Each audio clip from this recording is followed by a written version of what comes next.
नमस्कार है साथीहरु, म आज तपाईहरुलाई यो एउटा ज्ञानगुणको कुरो शेयर गरौँ भनेर आएको के। अब विश्वमा सबभन्दा धेरै पढिएको बेचिएको किताब कुन हो त?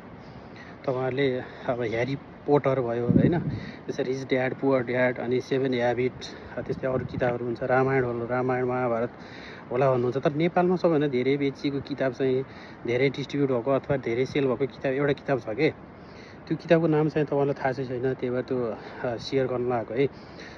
जस्तै म तपाईलाई एउटा हिन्ट्स दिन्छु, जस्तै महावीर पुनले आफ्नो जीवन कथा अहिलेसम्म 4 लाख कपीभन्दा बढी बेचे भनेर भन्नुभएको छ कि उहाँले हैन। त्योभन्दा पनि धेरै बिकेको छ कि। नेपालको जनसङ्ख्या 3.5 मिलियन भन्दा माथि गइसकेको छ हैन। तर त्यो किताबको अहिलेसम्मको डाटा अनुसार तपाईको 11.5 मिलियन भन्दा माथि बिक्री भइसकेको रहेछ के त्यो किताब नेपालमा। कुन किताब होला तपाईहरु अनुमान गर्नुस् त ल। 5 सेकेन्डमा अनुमान गर्नुस् ल। अनुमान गर्नुभयो नि?